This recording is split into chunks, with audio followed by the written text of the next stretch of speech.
Hi hello నమస్తే welcome to YR TV అందరికీ పోరాట యోధులందరికీ కూడా నమస్కారాలు। తెలంగాణ రాష్ట్ర వ్యాప్తంగా జరుగుతున్న పరిణామాలను కూడా మీరు చూస్తారు। ఏం జరగబోతుంది ఎలా ఉండబోతుంది అనే కదా। yes నిజమే। మొత్తానికి బీఆర్ఎస్ పార్టీకి సంబంధించిన వర్కింగ్ ప్రెసిడెంట్ కేటీఆర్ పరిశీలించారు, సమీక్షించారు। ఏంటి రాష్ట్ర వ్యాప్తంగా ఓటమికి సంబంధించిన గల కారణాలేంటి, పార్టీలో జరిగిన అసలు వాస్తవాలేంటి, దాదాపుగా కొన్ని గంటల పాటు జరిగిన ఈ సమావేశంలో నిజాలను ఒప్పుకున్నారు కేటీఆర్। ఎందుకు ఈ విషయాన్ని చెప్తున్నానంటే ఇది అక్షరాల సత్యం। ఈ రోజు జరిగిన పార్లమెంటరీకి సంబంధించి ఒక్కొక్క జిల్లాకు సంబంధించి కూడా సమావేశం కొనసాగింది। దాంట్లో అందరూ కూడా నిక్కచ్చిగా ఎలాంటి భయం లేకుండా నిర్భయంగా కూడా అసలు ఏం జరిగింది, గ్రౌండ్ లెవెల్లో రియాలిటీ ఏంటి అనేది కేటీఆర్ కు వివరించిన తరుణం కూడా మనం చూసాం। ఓకే, ఆ అంశానికి సంబంధించి ఒకసారి కేటీఆర్ మాట్లాడిన దాదాపుగా 30-40 నిమిషాలు కూడా కేటీఆర్ మాట్లాడడం జరిగింది। ఒక 10 నిమిషాలు కేటీఆర్ ఏం మాట్లాడినో మీకోసం ఒకసారి వినండి, ఏం జరిగింది అనేది। మళ్ళీ ఒకసారి మా నాయకులు వాళ్ళ ఆదిలాబాద్ నియోజకవర్గం నుంచి, పార్లమెంట్ నియోజకవర్గం నుంచి వచ్చిన నాయకులు చాలా విషయాలు చెప్పారు। అందులో సరే సహజంగానే గతంలో ప్రభుత్వంలో ఉన్నప్పుడు నేను తీసుకొచ్చిన కొన్ని కార్యక్రమాలు, పెట్టిన కొన్ని పథకాల్లో ఉండే కొన్ని సవరణలు చేస్తే బాగుండేది, కొన్ని లోటుపాట్లు ఉన్నాయి, వాటిని కూడా సవరించుంటే బాగుండేది అనే అభిప్రాయాన్ని కూడా చాలా నిక్కచ్చిగా చెప్పడం జరిగింది। దాదాపు ఈరోజు మేము 11:30-12 ప్రారంభిస్తే ఇప్పుడు దాదాపుగా 5:30-6 గంటల వరకు మధ్యలో భోజన విరామం ఒక అర్ధగంట 30 నిమిషాలు తీసేస్తే చాలా విపరీతంగా సమావేశం జరిగింది। వచ్చిన నాయకులు చాలా మంది పార్టీ ఆవిర్భావం నుంచి ఉన్న వాళ్ళు, చాలా మంది పెద్దలు చాలా విషయాలు చాలా నిక్కచ్చిగా చెప్పినారు। వారందరికీ కూడా నా ధన్యవాదాలు। ఈరోజు వారు చెప్పిన ప్రతి మాట వారి మాటగా మేము అనుకోవడం, వారు చెప్పిన ప్రతి మాట ప్రజల నుండి వస్తున్న ఒక గొంతుగా, ప్రజల నుండి వస్తున్న ఒక అభిప్రాయంగానే నేను పరిగణిస్తాను। కరోనా పాలన మీద, జరిగిన అభివృద్ధి మీద ఎవరు కాదనలేని కళ్ళకు కొట్టొచ్చినట్టు కనబడుతున్న వైనాన్ని అందరూ రైట్। మొత్తానికి కేటీఆర్ మాత్రం ఏం జరిగింది అనే విషయాన్ని చాలా క్లారిటీగా కూడా తాను ఒప్పుకున్నారు, పునఃసమీక్షించుకున్నారు। స్వయంకృత అపరాధమా లేకపోతే పార్టీలో జరిగిన ప్లస్ ఏంటి మైనస్ ఏంటి, ఎందుకు ఓడిపోయామనే అంశానికి సంబంధించి కూడా ఈ రోజు చర్చించడం గొప్ప విషయమే। ఎందుకంటే ఓటమికి గల కారణాలేంటి, మరొకసారి మనం పోరాటం చేయాల్సిన ఆవశ్యకత ఎంతైనా ఉంది। ఎందుకంటే పూర్తి స్థాయిలో కూడా రానున్న కాలంలో పార్లమెంట్ సమావేశాలకు సన్నద్ధం కావాలి। అసెంబ్లీ సమావేశాలలో ఎలాగో ఓడిపోయాం, ఓటమిని మనం చవి చూడడం జరిగింది। ఊహించని తీరులో కాంగ్రెస్ పార్టీ అధికారంలోకి అయితే రానే వచ్చింది, వచ్చిన పార్టీ ప్రభుత్వాన్ని కొనసాగించింది, ప్రభుత్వం కొనసాగుతున్న తరుణం చూస్తాం। ఓటమికి గల కారణాలేంటి, ఓడిపోవడానికి అంశాలేంటి, ఎందుకు ఓడిపోయాం, ఎక్కడెక్కడ మైనస్ జరిగింది, ఏ విధంగా జరిగింది, ఏ నాయకుడి లోపం ఎంత, ఏ నాయకుడికి సంబంధించి ఎట్లా జరిగింది అనే అంశాలను కూడా కేటీఆర్ చాలా క్లారిటీగా కూడా వాళ్ళ కార్యకర్తల నుండి సమాధానం అయితే తీసుకున్న పరిస్థితి కనబడ్డది। మొత్తానికి కేటీఆర్ పునఃసమీక్షించుకోవడం చాలా అవసరం। బీఆర్ఎస్ పార్టీకి పునఃసమీక్షించుకోవడం అనేది ఇప్పుడు పూర్తి స్థాయిలో కూడా వాళ్ళ లోపల ఉన్న ఆత్మవిశ్వాసాన్ని పెంపొందించడమే। అహంకారమైన ధోరణి కానీ లేకపోతే ఇతరత్ర అన్నింటినీ కూడా పక్కన పెట్టి కాసేపు సామాన్య కార్యకర్తల పార్టీ మనుగడ కోసం, పార్టీ భవిష్యత్తు కోసం, పార్టీ భవిష్యత్తులో పార్లమెంట్ ఎన్నికలలో గెలవాలి అంటే ఖచ్చితంగా కూడా ఎలాంటి నిర్ణయాలు తీసుకుంటే బాగుంటుంది, ప్రతి ఒక్కరి మాటను కూడా గౌరవించి దాన్ని ఏ విధంగా భవిష్యత్తులో ఇంప్లిమెంటేషన్ చేసుకోవాలనేది ఆ పార్టీకి చాలా అవసరం। ఎస్, బీఆర్ఎస్ పార్టీ గనక భవిష్యత్తులో మనుగడ కొనసాగించాలి అంటే తమ తప్పులేంటో తెలుసుకొని, తమ ప్లేస్లు ఏంటో తెలుసుకొని ఆయుధంగా మలుచుకొని ముందుకు సాగాల్సిన అవసరం ఎంతైనా ఉంది। ఈ రోజు తెలంగాణ జై తెలంగాణ అనే నినాదం, జై తెలంగాణ అనే నినాదం, జోహార్ తెలంగాణ విద్యార్థి అమర వీరులకు అనే పదాలు ఎక్కడా కూడా కనబడతలేవు, వినబడతలేవు, ఎవరి నోటా కూడా రాని పరిస్థితి కనబడింది। అంటే రేపు పొద్దుగాల ఢిల్లీలో పూర్తి స్థాయిలో పార్లమెంట్ లో జై తెలంగాణ అనే అంశం కూడా వస్తుందా అంటారా అనే ఒక భయం కూడా నెలకొన్న పరిస్థితి కనబడింది। అంటే తెలంగాణ ప్రాంతానికి, తెలంగాణ రాష్ట్రానికి సంబంధించి ఉనికికే ప్రమాదం ఏర్పడే అవకాశాలు కూడా చాలా స్పష్టంగా కనబడుతున్నాయి। సో ఇలాంటి పరిస్థితులలో వారి తప్పులను పూర్తి స్థాయిలో పునఃసమీక్షించుకొని కార్యకర్తల యొక్క అభిప్రాయాలను కూడా పరిగణలోకి తీసుకొని తెలంగాణ రాష్ట్ర వ్యాప్తంగా ఏం జరుగుతుంది, నిజంగా బీఆర్ఎస్ కార్యకర్తల ఓటమికి గల కారణాలేంటి, ఆ పార్టీ ఎందుకు ఓడిపోయింది, మొదటి నుంచి పార్టీ ఉన్న వాళ్ళందరి సలహాలను కూడా తీసుకోవడం ఆ పార్టీకి శ్రేయస్కరం. లేదంటే పార్టీ మనగడకే భవిష్యత్తులో అగమ్య గోచరంగా మారే పరిస్థితి ఉంటుంది. ఆ పార్టీ ప్రజల్లోకి వెళ్లాలన్నా, ఆ పార్టీ మరొకసారి వాళ్ళ కార్యకర్తలలో నూతన ఉత్సాహం నింపాలన్నా, ఆ పార్టీ సోషల్ మీడియాలో యాక్టివ్ కావాలన్నా, ఆ పార్టీ పూర్తి స్థాయిలో పార్లమెంట్ లో గెలవాలన్నా, ఆ పార్టీకి సంబంధించి భవిష్యత్తులో ఉండాలి అనుకుంటే మాత్రం ఖచ్చితంగా ఆ పార్టీకి సంబంధించి పునఃసమీక్షించుకోవాలి. ఆ పార్టీ భవిష్యత్తుకు సంబంధించి ఎట్లా ఉండాలి అనేది కూడా మనం చూస్తున్న పరిస్థితి కనబడుతుంది. సో ఏం జరగబోతుంది అనే విషయానికి సంబంధించి కాసేపు అయితే మనం చర్చిద్దాం. ఒకసారి ఈ రోజు బీఆర్ఎస్ పార్టీకి సంబంధించి భారత రాష్ట్ర సమితి పార్టీ బీఆర్ఎస్ పార్టీ 420 అనే అంశాలను ఒకటి తెర మీద తీసుకొచ్చింది. ఆ పార్టీకి సంబంధించి ఎందుకు తీసుకొచ్చింది, అంశాలు ఏంటి అనేది కూడా ఒకసారి మనం చర్చించే ప్రయత్నం అయితే చేద్దాం. దాని తర్వాత కాంగ్రెస్ పార్టీకి సంబంధించి పూర్తి స్థాయిలో హామీలకు సంబంధించిన అంశాలు అయిపోగానే మన రాష్ట్ర ముఖ్యమంత్రి వర్యాలు ఢిల్లీ ప్రయాణమయ్యే అవకాశాలు ఎక్కువ కనబడుతున్నాయి. అటు మరోవైపు హాట్ టాపిక్ గా ఆంధ్రప్రదేశ్ లో వైఎస్ఆర్టీపీ విలీనం అనేది ఉండబోతుంది. ఈ ప్రక్రియలన్నీ చాకచక్యంగా జరుగుతాయా, లేకపోతే మరొకసారి తెలంగాణ మీద ఆంధ్ర పెత్తందారి వ్యవస్థ ఏమైనా కుట్రలు చేసే అవకాశాలు ఉంటుందా, ఈ అంశాలన్నింటిని కూడా ఈ రోజు చర్చించబోతున్నాను. రైట్, కాంగ్రెస్ 420 హామీలు. కాంగ్రెస్ 420 హామీలు అంటే ఏంటిదో తెలుసు కదా. 420 అని ఎవరిని అంటాం, 420 అని ఎవరిని వెళ్తాం, దొంగను, చీటర్ను, డాష్ డాష్ డాష్ డాష్ వాళ్ళను 420 గాళ్ళు అంటాం. సో ఇప్పుడు కాంగ్రెస్ 420 అనే అంశాలకు సంబంధించి తెర మీదకి తీసుకొచ్చిళ్ళు. ఎవరు తీసుకొచ్చిళ్ళు, బీఆర్ఎస్ పార్టీకి సంబంధించి ఈ రోజు వాళ్ళు బుక్లెట్ రిలీజ్ చేసిరండి. ఏం బుక్లెట్ రిలీజ్ చేసిండు, ఏం కథ అనేది ఒకసారి చూడాలి. మనం ఖచ్చితంగా చూడాలి. ఎందుకంటే ఓటమి నుంచి బయటికి వచ్చిన తర్వాత బీఆర్ఎస్ పార్టీ నుంచి వచ్చిన తొలి అక్షరం 420, కాంగ్రెస్ 420 అనే అంశం తెర మీదకి వచ్చిన పరిస్థితి కనబడుతుంది. మీరు చూడాలి. ఎందుకంటే చాలా మంది మాట్లాడుతూ ఉండే 100 రోజులు సమయం ఇస్తాం, లేకపోతే ఇంకిన్ని రోజులు ఇవ్వాల్సిన అవసరం ఉంది, కొత్త ప్రభుత్వానికి ఓ ఏడాది సమయం ఇద్దాం. ఇలాంటి ముచ్చట్లన్నీ లేవు. మీ అందరికీ తెలుసో లేదో, తెలంగాణ రాష్ట్రం ఏర్పడిన తర్వాత బహుబహు మేధావులు కూడా ఓ పక్కన రాష్ట్రం ఏర్పడిన రోజు జెండా ఆవిష్కరణ చేసిన 30 రోజులు గడవనే లేదు. అప్పుడే గతంలో బీఆర్ఎస్ ప్రభుత్వం మీద విషం చిమ్మిర్రా, ఆరోపణలు చేసిల్లా, ఏం చేసిల్లు అనేది మనకు తెలుసు. ప్రశ్నించడం అనేది మేధావుల వంత అయితే మనం ప్రశ్నించడంలో తప్పులేదు. అయితే ఈ కాంగ్రెస్ పార్టీకి సంబంధించిన 420 హామీలు ఏంటి, అసలు బీఆర్ఎస్ పార్టీ తొలి అక్షరం వెలువడింది మీకు తెలుసో లేదో. 10 సంవత్సరాల తర్వాత 2001 నుంచి 2014 వరుసగా కూడా బుక్కులు రిలీజ్ చేసిన దాఖలాలు చూసాం.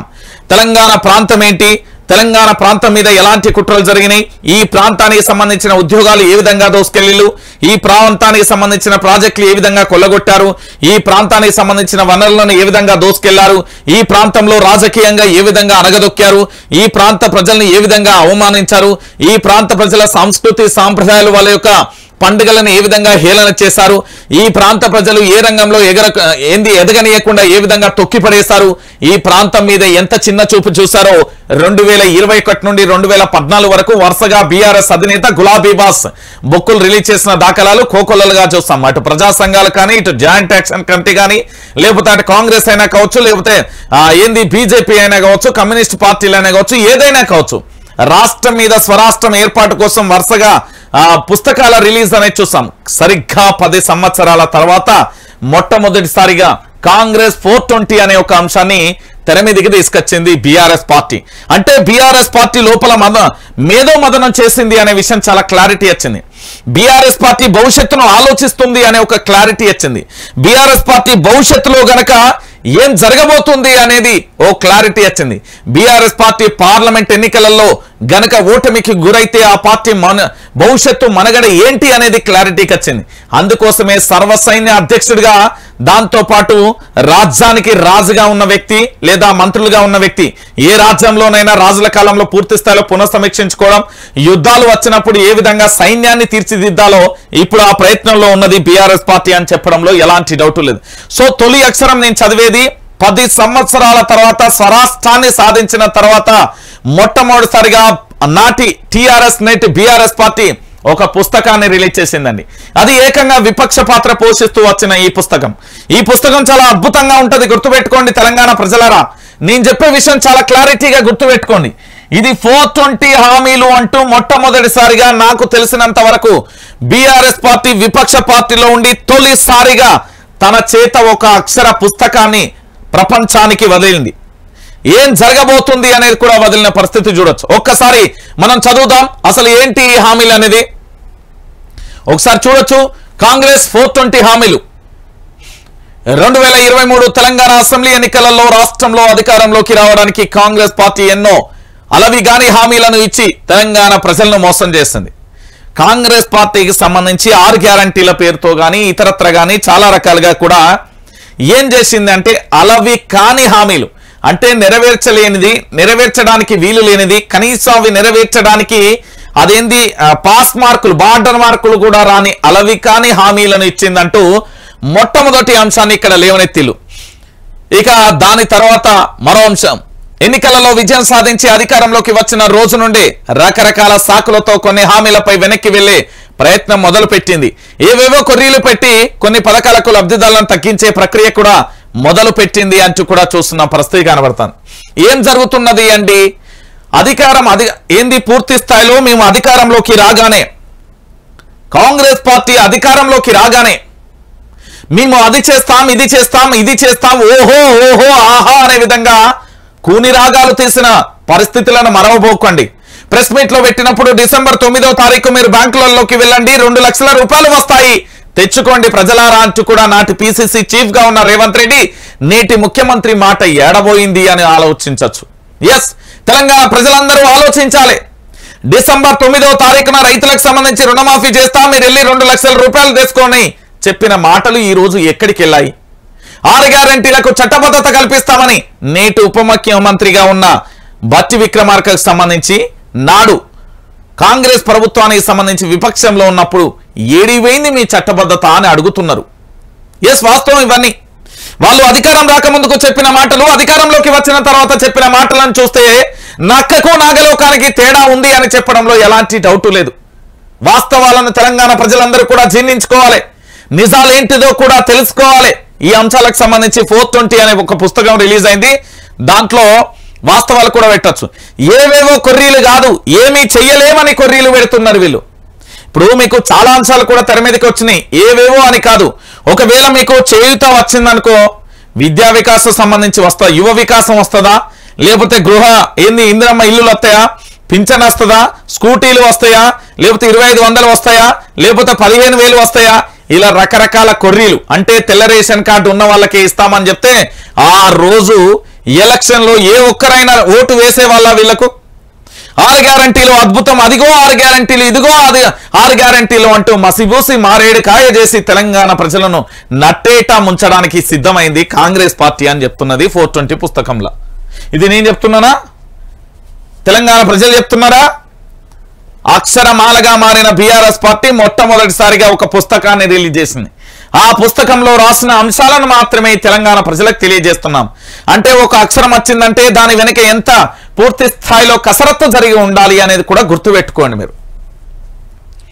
ఇక ఈ నేపథ్యంలోనే ఎన్నికల సందర్భంగా కాంగ్రెస్ పార్టీ ఇచ్చిన మోసపూరిత వాగ్దానాలను ప్రజలకు గుర్తు చేసే ప్రయత్నమే ఈ బుక్లెట్ అంటూ కూడా చెప్పింది. ఎన్నికల సందర్భంగా కాంగ్రెస్ ఇచ్చిన మోసపూరిత హామీలు అంటే నెరవేర్చలేని హామీలను ఇచ్చింది కాబట్టి ఆ హామీలకు సంబంధించి పూర్తి స్థాయిలో కూడా తెలంగాణ ప్రజలకు తెలియజేసే ఆ పుస్తకం పేరే కాంగ్రెస్ 420 మోసాలకు సంబంధించిన పుస్తకం అనేది కూడా మీరందరూ గుర్తుపెట్టుకోర్రి. ఇక రైట్, ఇక్కడ నుండి వాళ్ళ యొక్క మొదటి అంటే ఏదైనా మనం రాసేటప్పుడు మొదటిగా ఒక పేరు రాత, దాన్ని ఏమంటే పీఠిక అట్లా రాసిర్రు అనుకోరాదు. రైట్, ఇక చూడు అయ్యో మామూలుగా లేవుగా వీళ్ళ ముచ్చట్లు షాన్నే ఉన్నట్టున్నాయి కదా. అరే బాగా ఇచ్చిర్రీలు. ఓరమ్మో 21 హామీలండి. విషయ సూచిక 6 గ్యారంటీలు అంటే 6 ప్లస్ అంటే ఒక్కొక్క దాంట్లో 3 ఉన్నాయి, దాదాపుగా కొన్నింట్లో ఎక్కువగా ఉన్నాయి. 6, 13 గ్యారంటీలు అంటే 6 గ్యారంటీలకు సంబంధించి మొదటి పేజీలో వ్యవసాయ రంగం, యువత, విద్యారంగం, అమరులు, నీటి రంగం, ఎస్సీ సంక్షేమం, ఎస్టీ సంక్షేమం, బీసీ సంక్షేమం, మైనార్టీ సంక్షేమం, ఇతర సంక్షేమం, వారెవ్వా, మహిళా సంక్షేమం, వైద్య రంగం, పారిశ్రామిక రంగం, గ్రామీణాభివృద్ధి, ఉద్యోగ సంక్షేమం, గృహ నిర్మాణం, హైదరాబాద్ అభివృద్ధి, పర్యాటక రంగం, పర్యావరణం, ఇతర హామీలు. మొత్తానికి 21 పేజీలతో కూడిన అంశాన్ని బీఆర్ఎస్ ప్రభుత్వానికి సంబంధించి కాంగ్రెస్ 420 హామీలు అంటూ కూడా ఇచ్చిన పరిస్థితి కనబడుతుంది. రైట్, ఇప్పుడు మొదలు పెడదాం.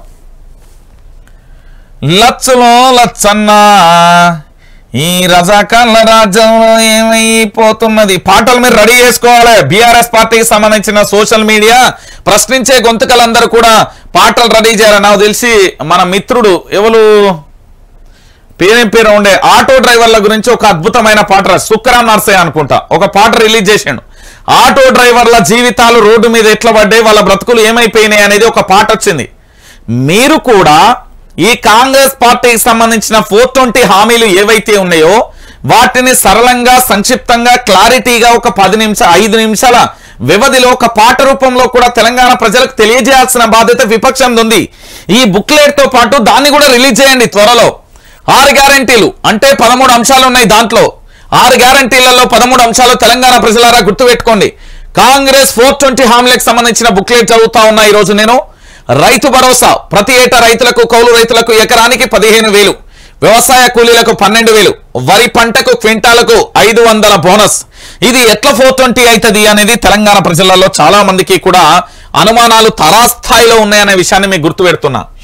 ఒకటి మీకు ఒక విషయాన్ని చాలా క్లారిటీగా చెప్తా, మీరు గుర్తుపెట్టుకోండి. వీళ్ళు బుక్లెట్ రిలీజ్ చేసింది వాస్తవం, అందులో 420 అంశాలు అనేది కూడా వాస్తవం. అవన్నీ బోగస్ ముచ్చట్లు అనే అంశం, అలవి కాని హామీలు అనేది వాస్తవం. ఎందుకు అంటే రైతుకు సంబంధించి నిజమైన రైతు అంటే వ్యవసాయ భూమిని కలిగిన వ్యక్తి రైతు. కౌలు రైతు అంటే వ్యవసాయ భూమి చేయడానికి వీలు లేని రైతు. అనారోగ్యంతో కానీ ఇతరత్ర కారణాలతో ఎవరైనా భూమిని మరొకరికి ఇచ్చి వ్యవసాయ సాగు చేసుకోని బ్రతుదెరువు కోసమో మునాబా కోసమో ఆర్థికంగా వనరుల కోసమో ఇతరత్ర కోసం భూములు ఇచ్చే వాళ్ళు కౌలు రైతులు. అయితే ఇక్కడ భూమి ఉన్న వ్యక్తికి 15,000 రూపాయలు ఇవ్వాలి వీళ్ళ ప్రకారం. మరి దాంతో పాటు కౌలు రైతులకు కూడా 15,000 రూపాయలు ఇవ్వాలి. అంటే ఇక్కడ పట్టాదారు పాస్ పుస్తకం ఒకటే, కానీ బ్యాంక్ అకౌంట్లు వేరు, వ్యక్తులు వేరు. యజమాని కౌలు రైతులకు సంబంధించి అంటే ఒక కౌలు రైతులకు సంబంధించి 30,000 రూపాయలు కూడా వస్తున్న పరిస్థితి కనబడుతున్నది. దీన్ని ఎలా ఇస్తారు, మరి ఏ విధంగా ఇస్తారు అంటే అది ఎట్లా ఇవ్వడానికి కూడా వీలు లేదు అనేది చాలా మంది రాజకీయ విశ్లేషకులు చెప్తున్నారు. ఏమున్నది, రైతు అనే వ్యక్తి తనకు సంబంధించిన ఒక వ్యక్తికి సంబంధించి ఆ జీతగాన్ని పెట్టుకోనో లేకపోతే ఇతరత్రనో నువ్వు నడిపిరబైన హైదరాబాద్లో లేకపోతే హనుమకొండలో లేకపోతే ఆదిలాబాద్లో నిజామాబాద్ కరీంనగర్ నల్గొండ ఎక్కడో కాడు ఉంటా అని చెప్పి వారానికో తపాచి చూసిపోతే ఆయన మునవ వచ్చిందని ఆయన పేరు మీద 15,000 తీసుకోవచ్చు, ఈయన రైతు 15,000 తీసుకోవచ్చు. దీంట్లో ఫ్రాడింగ్ జరగాలి అంటే ఆ రోజు రైతు బంధు 100 ఎకరాలు ఉన్న వాళ్ళకు కూడా ఇస్తున్నారు. మంత్రులకు కూడా కోట్లు, 2 కోట్లు, 3 కోట్లు కూడా పడుతున్న పరిస్థితి కనబడుతుంది. ఇది ఎంతవరకు న్యాయం అంటూ ఆనాడు ప్రశ్నించిన ఇదే తెలంగాణ సమాజం కూడా ఈ రోజు ప్రశ్నించండి. రైతులకు కౌలు రైతులకు ఎలా ఇస్తావు బిడ్డ, ఏ ప్రాతిపాదికన ఇస్తావు, ఎక్కడి నుండి ఇస్తావు, అలవి కాని హామీలను ఎందుకు ఇచ్చినావు, తెలంగాణ ప్రజలను ఎందుకు మోసం చేస్తున్నావు అని నిలదీయండి. రైతులకు కౌలు రైతులకు ఏ విధంగా ఇస్తావు? రైతు వ్యవసాయం చేసే ప్రతి రైతన్నకు తెలుసు ఈ ముచ్చట. ఓ రైతన్న, నీ భూమి నీకే ఉంటది, నీ భూమి ఇతరులకు వ్యవసాయానికి కౌలు ఇస్తే తనకు 15,000 నీకు 15,000 ఇస్తానంటుంది కాంగ్రెస్ పార్టీ. అది ఎలా సాధ్యమవుతుందో నువ్వన్నా చెప్పారా? అదే జరా చూడండి, రైతులను మోసం చేసింది. ఇక వ్యవసాయ కూలీలండి, వ్యవసాయ కూలీలకు 12,000 రూపాయలు ఇస్తారట. అంటే వీళ్ళని ఏ విధంగా ఏ ప్రామాణికంగా తీసుకుంటారు? ఇప్పుడు మా గ్రామం ఉంది, దాదాపుగా 3-4 వేల ఓటర్లు ఉంటారు. దాంట్లో ఏంది బయట ఉండి ఉద్యోగాలు చేసే యువత 500 మంది నుంచి 1000 మంది ఉండొచ్చు. ఏంది అన్న గ్రామాలలో ఆటో నడుపుతూ కానీ లేకపోతే ఇతరత్ర వివిధ రంగాలు చేస్తూ కూడా వాళ్ళు వ్యవసాయ కూలీలకు వెళ్తారు. ఇప్పుడు ఏ విధంగా అంటే ఇవ్వాలి అనుకుంటే ఏ విధంగా ఇవ్వచ్చు. నేను ఇయ్యను అని తెలిసి కూడా ఒక హామీ ఇస్తారు చూడు, అదే 420 హామీ అంటుంది బీఆర్ఎస్ పార్టీ. ఈ కాంగ్రెస్ వాళ్ళు ఇచ్చిన హామీ. ఇక ఇది ఏ రకంగా తీసుకొస్తారు అనేది ఇప్పటికీ కూడా అర్థం కాని విషయం. ఈ రెండు కూడా 420 హామీలు అనేది గుర్తుపెట్టుకోండి. ఇక వరి పంటకు క్వింటాలకు 500 బోనస్ ఉన్నది కదా, ఇది పెద్ద బక్వాస్ ముచ్చట అని చెప్పుర్రి. ఇప్పటికే తెలంగాణ రాష్ట్ర వ్యాప్తంగా వరి పంటకు సంబంధించిన దిగుబడి వచ్చింది. కొన్ని చోట్ల కొనడానికి కూడా లేని పరిస్థితి. మొత్తం ప్రైవేటు మాఫియా తక్కువ ధరలకు రైతుల దగ్గర నుండి తీసుకొని వెళ్ళిపోతున్న దాఖలాలు కనిపిస్తున్నాయి. అంటే తెలంగాణ ప్రజలారా, ఇకనైనా మీరు ఆలోచించండి. ఏం జరుగుతున్నది? ఈ బోగస్ ముచ్చట్లు నమ్మి ఇప్పటికే మోసపోయాం, మళ్ళీ మోసపోతారా? ఆల్రెడీ 1956 నుండి మోసపడ్డ పరిస్థితి. 1969 ఉద్యమం మళ్ళొక్కసారి చూస్తున్నాం. ఇప్పుడు 2023లో కాంగ్రెస్ ప్రభుత్వం అలవి కాని హామీలతో తెలంగాణ ప్రజలను మోసం చేస్తున్న తీరును కూడా మీరు ఏ విధంగా చూస్తారు అనేది మీకే వదిలిస్తున్న తరుణం కనబడుతుంది. ఇక దానితో పాటు గృహజ్యోతి అంటే మీ అందరికీ ప్రతి కుటుంబానికి 200 యూనిట్లు. ఈ నెల కరెంటు బిల్ వచ్చిందా? ఇవాళ బహుశా రేపు ఎల్లుండో వస్తుంది. ఇవాళ ఎన్నో తారీఖు? 3వ తారీఖు. ఈ 10 లోపు వస్తుంది. ఆ కరెంటు బిల్లులు చేత పట్టుకోర్రి. మీ దగ్గర ఉన్న ఎమ్మెల్యేల ఇంటికి ఓర్రి. కాంగ్రెస్ పార్టీలో కదా గెలిచింది. కాంగ్రెస్ పార్టీ ఎమ్మెల్యే దగ్గర పో, కాంగ్రెస్ పార్టీ దగ్గర మినిస్టర్ దగ్గరికి పో, కాంగ్రెస్ పార్టీ సీఎం దగ్గరికి పో. నేను బిల్లు కట్టను. ఎందుకు కట్టవురా అడుగుతాడు కదా. అరే అన్న, మీరే మేనిఫెస్టోలో అద్భుతంగా ఇచ్చిల్లు, మీకు మేము ఓటేసిన 200 యూనిట్లు బిల్లు కట్టాల్సిన అవసరం లేదన్నారు కదా, ఇక కట్టను నేను అంటారు. కానీ ఆయన ఏం చేస్తారో తెలుసా? దీంట్లో కూడా కొర్రీలు పెడతారు. తెల్ల రేషన్ కార్డు ఉన్నదా, భూమి ఉన్నదా, ఏమైనా యంత్రాలు ఉన్నాయా, ఇట్లా రకరకాలుగా కూడా కొర్రీలు పెట్టే ప్రమాదం ఉందని హెచ్చరిక చేసింది బీఆర్ఎస్ పార్టీ. ఇక ఇందిరమ్మ ఇల్లు లేని వారికి ఇంటి స్థలం 5 లక్షల రూపాయలు. ఏ విధంగా ఇస్తారు వీళ్ళు ఇంటి స్థలం అంటే, నీ పేరు మీద గజం జాగ కూడా ఉండదు. వ్యవసాయానికి సంబంధించి ఎకరాలు ఉంటే ఇయ్యరు. నీకేమన్నా యంత్రాలు ఉంటే ఇయ్యరు. అదే ట్రాక్టరో, వరికొత్త మిషనో, కారో, ఇతరత్రు ఉంటే ఇయ్యరు. నేను చెప్తాను కదా, ప్రభుత్వ కొలువు ఉంచి ఇయ్యరు. ప్రభుత్వ కొలువు 30,000 జీతం దాటితే ఇయ్యరు. చెప్తున్నా కదా. లేకపోతే నువ్వు ఏదైనా వ్యాపారం చేస్తే ఇయ్యరు. ఇన్ని కొర్రీలు పెడతారు దానికి. భవిష్యత్తులో ఇవన్నీ ఉంటాయి, గుర్తుపెట్టుకోరి. మనల్ని మోసం చేయడానికి ఏ విధంగా ఉంటుంది అనేది గుర్తుపెట్టుకోవాలి. ఇక ఉద్యమకారులు అనేది బేరోజు వేయాలి. 250 చదరపు ఇంటి స్థలం ఇస్తా అన్నాడు. తెలంగాణలో ప్రతి ఇంటికి, ప్రతి గడపకు వెళ్తే ఒకరు ఉంటారు. తెలంగాణ ఉద్యమంలో పాల్గొనడానికి ఏం తెలుస్తుంది ఉద్యమకారుల విలువ? నాడు ఆంధ్ర పెత్తందారి వ్యవస్థ కింద బూట్లు మోసిన వాళ్ళు కదా వాళ్ళు. ఆంధ్ర పెత్తందారి వ్యవస్థ కింద తుపాకులతో తిరిగిన వాళ్ళు కదా వాళ్ళు. ఈ తెలంగాణ ఉద్యమం కోసం ఏ పోలీస్ స్టేషన్లలో లాఠీ దెబ్బలు తిన్నారు, ఏ పోలీస్ స్టేషన్లలో 3rd డిగ్రీలు అనుభవించిళ్ళు, ఏ పోలీస్ స్టేషన్ల వాళ్ళ మీద ఎఫ్ఐఆర్లు అయినాయి, ఏ రాస్తోరోకలకు ఉక్కున్నారు, ఏ ధర్నాలకు ఉక్కున్నారు, ఎవరి కోసం కూస్తున్నారు అనేది ఒక్కసారి ఆలోచించాలి. ఇప్పుడున్న మంత్రులు, ఇప్పుడున్న ముఖ్యమంత్రి తెలంగాణ ఉద్యమంలో పాల్గొన్నారా? తెలియదు. మరి ఏ బీఆర్ఎస్ వేసుకొని ఇస్తారు? ఉద్యమకారులకు ఎట్లా ఇస్తారు? కేసులు ఉన్నోళ్ళట. అంటే ఇప్పుడు వీళ్ళ కోసం పోయి కేసులు చేసుకొని రావాలనా? శరీరం మొత్తం చింతపండు పులుసు గారింది నాటి ఎవరు పోలీస్ వ్యవస్థ మమ్మల్ని కొడితే. కాకతీయ యూనివర్సిటీ బిడ్డలు అల్లాడిపోయిలు, ఉస్మానియా యూనివర్సిటీ బిడ్డలు గోసపడ్డారు, శాతవాహన యూనివర్సిటీ బిడ్డలు అరిగోసపడ్డారు, గాంధీ యూనివర్సిటీ బిడ్డలు అల్లకల్లోమల్లం అయిపోయారు. ఇట్లా చెప్పుకుంటే బడి అని ఉండదు, ఉద్యోగం అని ఉండదు, వ్యాపారం అని ఉండదు. ఎవరికి దోచినంత వరకు 10 రూపాయలు రోడ్డు మీదకి వస్తే 5 రూపాయలకు సంబంధించి 2 రూపాయల బిస్కెట్లు ఏదో ఉంటే తినబెట్టి, ఓ సమోసా తినబెట్టి, ఓ షాయ్ తాగిచ్చి, వాళ్ళ దగ్గర 100 రూపాయలు ఉంటే ఫ్లెక్సీ కొట్టించి వాళ్ళ ఆ వంట వార్పులని, రోడ్ల మీద ధర్నాలు, రాస్తోరోకలు వంటి చేసిన చరిత్ర ఈ తెలంగాణ గడ్డది. ఈ ఉద్యమకాలకు సంబంధించి 250 చదరపు గడులు ఎవరికి ఇస్తావు? ఎట్లా ఇస్తావు? ఏమన్నా ఉన్నదా నీకు? నువ్వు ఉద్యమంలో పాల్గొన్నావా? నీకేమన్నా ఐడియా ఉన్నదా? పోనీ ఉద్యమకారులు అంటే ఎట్లా ఐడెంటిఫై చేస్తావు? నీకు తెలిసిన వాళ్ళకి ఇస్తావా? అంతే కదా. ఉద్యమకారులు అంటే ఎవరో వీళ్ళకి తెలుసా? అసలు వీళ్ళు ఉద్యమంలో పాల్గొన్నారా అని అడుగుర్రి. కేసులు ఉన్న వాళ్ళకి ఇస్తారట. బకవాస్ ముచ్చట్లు మొత్తం. ఇక మహిళలకు ప్రతి నెల 2500. ఇక చూడుర్రాయా ఎంత పని అయిపోయా. తెలంగాణ మహిళా లోకానికి ప్రతి నెల 2500 రూపాయలు ఇస్తా అన్నారు. ఏ ప్రాతిపదికన ఇస్తారండి? ఒకసారి మీరే ఆలోచించాలి తెలంగాణ ప్రజలారా. నేను చెప్పేటి అన్ని పచ్చి నిజాలు. మీకు ఈ నిజం చాలా చేదుగా ఉండొచ్చు, కానీ నిజాలు ఇవన్నీ. మహిళలకు 2500 రూపాయలు అంటే 18 సంవత్సరాలు నిండినోళ్ళకి ఇస్తావా? ప్రభుత్వ ఉద్యోగం లేనోళ్ళకి ఇస్తావా? ప్రైవేటులో కంపెనీలో ఉద్యోగం చేయనోళ్ళకి ఇస్తావా? లేకపోతే అంగవైకల్యం దివ్యాంగులకు సంబంధించి పింఛన్ వచ్చిన వాళ్ళు ఇవ్వకుండా చూస్తావా? ఒంటరి మహిళలకు పింఛన్ వస్తుందని వాళ్ళకి ఇవ్వవా? లేకపోతే మహిళలకు సంబంధించి వివిధ హోదాలలో ప్రజల కోసం పనిచేసే అంటే డ్వాక్రా గ్రూపులు కానీ ఇతరత్రలలో ఉన్న చాలా మంది ఉంటారు కదా దాంట్లో పనిచేసే సీఏలు వాళ్ళు వీళ్ళు, వాళ్ళందరికి కూడా వర్తిస్తుందా? ఎవరికి ఇస్తావు ఎట్లా ఇస్తావు చెప్పరాదే జరా అంటున్నారు.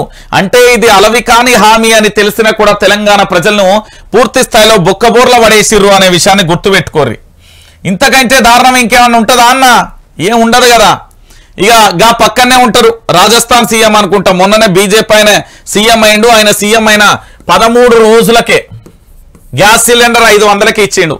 మన సీఎం ఎక్కి ఇప్పటికీ 28 రోజులు 30 రోజులు నెల దగ్గరికి వస్తుంది, దగ్గర నెల దగ్గరికి వస్తుంది. జాడపత్త లేదు దీని గురించి. ఏమన్నంటే సమీక్ష సమావేశం పెడతాం. ఏం సమీక్ష సమావేశం పెడతావు రా సన్నాసి అంటున్నారు తెలంగాణ ప్రజలు. ఇక చెప్పుర్రి. ఇక గిదైతే అరిగోస. మహిళలకు ఆర్టీసీ బస్సులలో ఉచిత ప్రయాణం. ఈ ఒక్క ఉచిత ప్రయాణం వల్ల జరిగిన నష్టాలు అన్ని ఇన్ని కావన్నా ఒక్కసారి నేను చెప్తినుర్రి.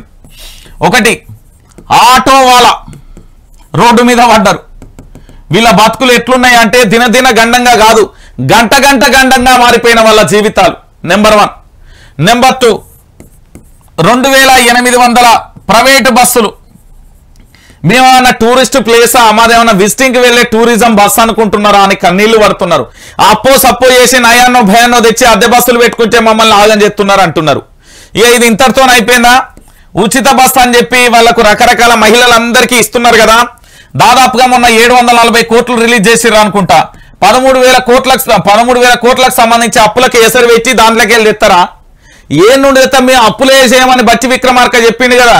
మరి ఇప్పుడు చేస్తున్నది ఏంటి? శుద్ధపూస పనులా, కడిగిన ఆనిముత్య పనులు చేస్తున్నారా అని తెలంగాణ సమాజం అడుగుతున్నది. చెప్పరాదే జరా, చెప్తావా? అంత ఓపిక ఉన్నదా? ఏం జరుగుతుందో చెప్పు. 740 కోట్ల రూపాయలను ఆర్టీసీకి కేటాయిస్తేవి ఈ భారం ఎవరి మీద మోపుదాం అనుకుంటున్నావు? ఎవని ఇల్లు ఎవని కొంపగాలుద్దాం అనుకుంటున్నావు? మేము తినడానికి పొట్ట గడవడానికి దినదిన గండంగా కాదు, క్షణ గండంగా మారిపోయిన బ్రతుకులు మాయి. సరే టికెట్ కొన్న మొవ్వని ఊకబెడతారా అంటే కుర్చీలు మొత్తం వాళ్ళే ఫిలప్ అయిపోతారు. మహిళలకు ఉచితం అని చెప్పి ఏం చేస్తున్నారు ఈ సమాజాన్ని అని అడుగుతున్నారు. ఇక ఇంతటితో అయిపోయిందా అంటే మన గిరిజన ఆదివాసీ పండుగ సమ్మక్క సారలమ్మ దేవతలు ప్రపంచవ్యాప్తంగా గిరిజన పండుగగా అద్భుతమైన పేరున్న మన సమ్మక్క సారలమ్మను దర్శించుకోవడానికి దేశ విదేశాల నుంచి ప్రపంచవ్యాప్తంగా కూడా చాలా మంది ప్రముఖులు అక్కడికి వస్తారు. చాలా మంది దేవతను దర్శించుకుంటారు. ఇలాంటి సమ్మక్క సారక్క బస్సు ఉచితం కాదట, ఉచితం లేదట. మరి దేనికోసం పెట్టినవు? ఎవరి కోసం పెట్టినవు? దేనికోసం పెట్టినవు? ఎవరి కోసం పెట్టినవు రా అని అడుగుతున్నారు అమ్మలక్కలు అందరు కలిసి. మరి ఈ పథకం అనేది దేనికోసం ఇస్తున్నారు అని అడుగుతున్నారు. ఈరోజు సమాధానం ఉంటుందా? లేదు. అయిపోయిందా? ఇక యువ వికాసం మీ అందరికీ తెలిసిన విషయమే. విద్యార్థులకు 5 లక్షల విద్యా భరోసా కార్డు ప్రతి మండలంలో తెలంగాణ ఇంటర్నేషనల్ స్కూలు. ఏం చెప్పిండండి తెలంగాణ ప్రజలారా? ఒక్కసారి యాద్యత్తం పడుర్రి. ఈ మండలాలకు సంబంధించి గురుకుల పాఠశాలలు పెడితే ఏమనుకో, ఎందుకు తెచ్చినవురా నాయన అన్నారు గురుకులాలు పెడితే. ఇప్పుడు వీళ్ళు మండలానికో తెలంగాణ ఇంటర్నేషనల్ స్కూలే తేకపోతే అప్పుడు చెప్తా. ఇక విద్యార్థులకు 5 లక్షల విద్యా భరోసా కార్డు, అది వచ్చేది లేదు సచ్చేది లేదు. హామీలు అలవి కాని హామీలు ఇవన్నీ. ఇక చేయూత పథకం అండి. ఇప్పుడు ఇక ఈ చేయూత పథకాన్ని చూస్తే మీరు కన్నీళ్ళు కాదు, మీ కళ్ళల్లోకి వెళ్ళి లొట్టలేసుకున్నట్టుగా నీళ్ళొస్తాయి. నేను చెప్పే ముచ్చట వాస్తవం ఇది. 4,000 రూపాయలు నెలవారీ పింఛను అన్నారు. దిక్కుదివాన్ ఉన్నారా కేసీఆర్? ఇప్పుడు మొన్నటి వరకు ఇంటే కేసీఆర్ 1వ తారీఖు టింగ్ అనవాడు. సరే 1వ తారీఖు వరకు పోయినా 2వ తారీఖు అన్నవాడు. అరే 5వ తారీఖు అన్నవాడు. 10వ తారీఖు లేప ఒంటరి మహిళలకు పింఛన్లకు 2,000 రూపాయలు టక్కు మన మీ ఫోన్లకు చక్క అక్కడ పోస్ట్ ఆఫీస్ పోయి తెచ్చుకుందరు కదా. ఇప్పటి వరకు పింఛన్ ఉన్నా అది ఏ అవ్వని అడిగినా, ఏ అయ్యని అడిగినా, ఏ ఒంటరి మహిళలను అడిగినా, ఏ దివ్యాంగులను అడిగినా, ఎవరిని అడిగినా పింఛన్ జాడపత్తలేకపాయ. 4,000 అంటే కొండకేసి చూడవచ్చే మా వాళ్ళు ఎప్పుడు ఇస్తాడో. ఏంది బతుకులు? ఏం జరుగుతున్నది నా తెలంగాణలో? ఒకసారి ఆలోచించండి బిడ్డలారా. ఇక 10 లక్షల ఆరోగ్యశ్రీ ఇది ఆల్రెడీ మంత్రిగా ఉన్న హరీష్ రావు మాజీ మంత్రి గారు ఇది ఆల్రెడీ చేసిర్రు. ఆ విషయాన్ని తెలవక దీన్ని వీళ్ళు ఎందుకు పెట్టిర్రో నాకైతే అర్థమైతలేదు. ఇక ఇది కథ. వీళ్ళు ఇచ్చిన 6 గ్యారంటీలలో 13 అంశాలు ఉంటాయి. ఈ 13 అంశాలు నెరవేరిస్తేనే 6 గ్యారంటీలు నెరవేర్చినట్టు. ఇక మరి అది 420 కాకపోతే ఇంకేమైతుంది? ఏమన్నా 4 పార్టీ అవుతుందా? ఇక చూడుర్రి, వ్యవసాయ రంగానికి అద్భుతంగా చెప్పిర్రు. ఎవరు చెప్పిళ్ళు? ఈ 420 బ్యాచ్ ఏం చెప్పింది అంటే ఒకసారి చూడాలి. కాంగ్రెస్ ప్రభుత్వం ఏర్పడిన వెంటనే 2 లక్షల రుణమాఫీ గోవిందా, 3 లక్షల వరకు వడ్డీ లేని పంట రుణాలు హర గోవిందా, వ్యవసాయానికి 24 గంటల నిరంతర ఉచిత కరెంట్. ఓహో అయిపోయింది, ఇవన్నీ కావు. కాంగ్రెస్ ప్రభుత్వం ఏర్పడిన వెంటనే డిసెంబర్ 9వ తారీఖున బ్యాంకులకు వెళ్ళండి, మీకు 2 లక్షలకు సంబంధించిన రుణమాఫీ అవుతుంది, మళ్ళీ పోయి తెచ్చుకోరి అన్నాడు రేవంత్ రెడ్డి. పాపం ఏ దశలు అన్నాడు, ఎట్లన్నాడు, ఏమన్నాడు నాకు అర్థం కాలే. కానీ అది ఇప్పటి వరకు మచ్చుకైనా కానరాదు అన్నట్టుంటది కదా ఏదో పాట, గట్ల అయిపోయింది ఇల్లది. ఇక 3 లక్షల వరకు వడ్డీ లేని పంట రుణాలు ఉన్న అప్పులకు సంబంధించి బ్యాంకోడు నోటీసులు ఇస్తా అంటే ఏడ ఇంటి తలుపులు తీసుకుపోతారో, ఏ గ్యాస్ సిలిండర్ పట్టుకపోతారో, ఏ బీరువా ఎత్తుకపోతారో, ఏ మంచాలు తీసుకుపోతారో, ఏ కంచాలు తీసుకుపోతారో, ఏ బండిని తీసుకుపోతారో, ఏ భూమిని అమ్మాలో అని కన్నీళ్లు పెట్టుకుంటున్నాడు అన్నదాత. ఓ అన్నదాత దిక్కు ఏంది 4 దిక్కులకు తిరిగి దండం పెట్టి ఏం చేయాలరా నాయన అంటున్నాడు ఈరోజు. వ్యవసాయ రంగానికి 24 గంటల ఉచిత కరెంట్. పాపం ఆయన నల్గొండ జిల్లాకు సంబంధించిన మంత్రి ఉండే కోమటిరెడ్డి వెంకటరెడ్డి అంటారు ఆయన. గతంలో అదేంది సబ్ స్టేషన్ పోయి ఎఫ్ఐఆర్ లాంగ్ బుక్లు ఇచ్చేసి నిరంతరాయంగా కరెంట్ రావట్లేదు, మహా అంటే 10 నుంచి 11 గంటలే వస్తుంది అన్నది కదా.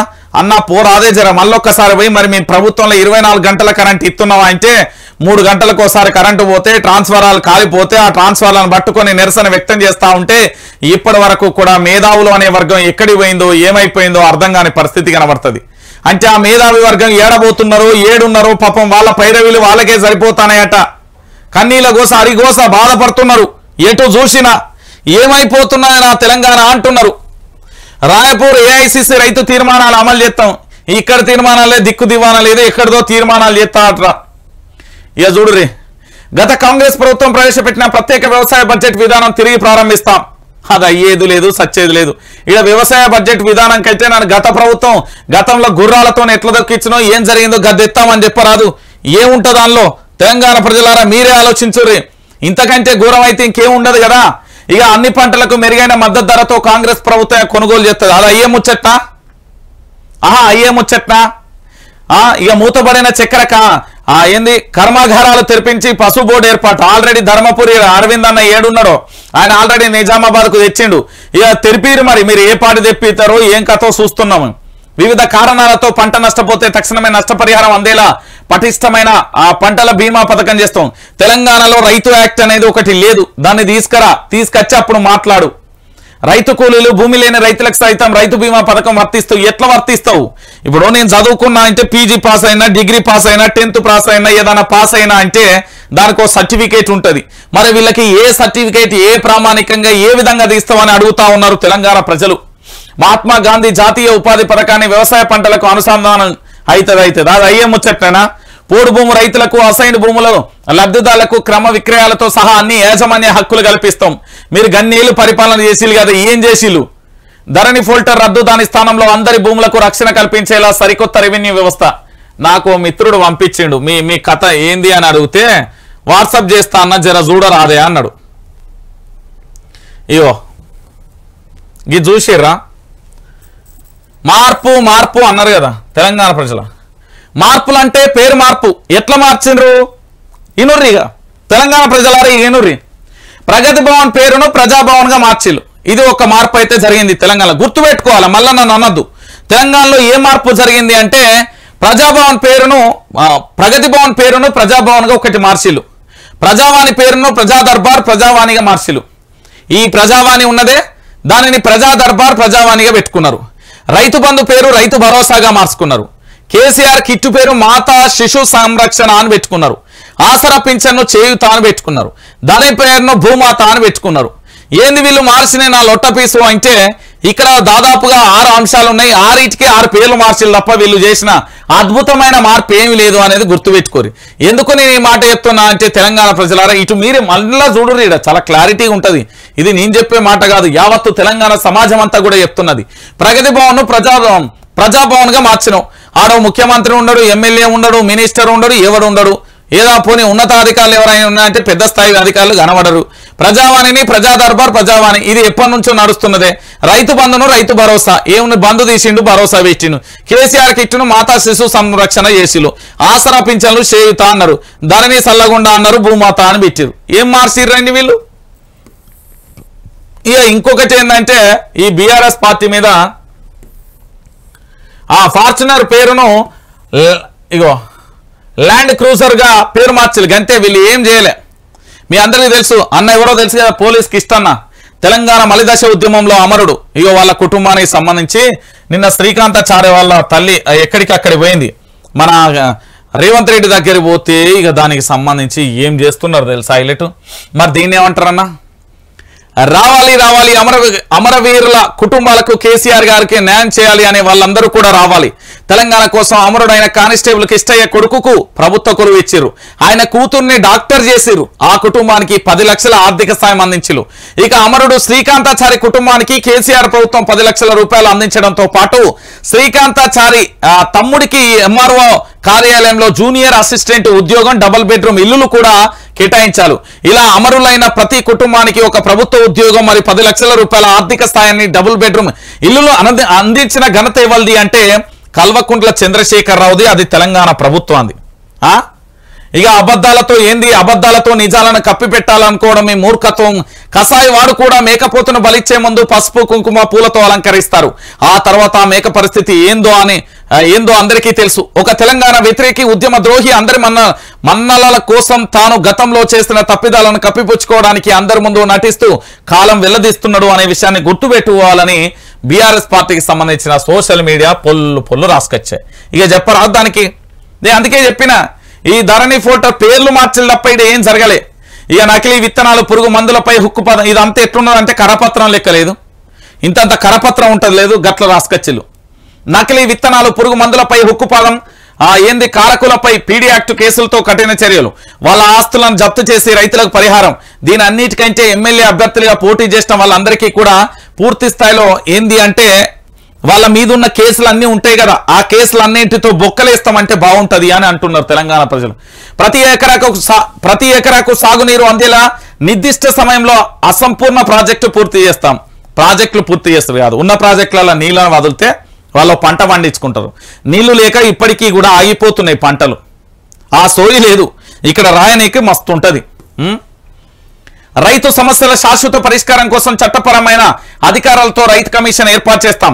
లాభసాటి వ్యవసాయమే లక్ష్యంగా తెలంగాణ వాతావరణ పరిస్థితులకు అనువుగా నూతన వ్యవసాయ విధానం, పంట ప్రణాళిక చేస్తాం.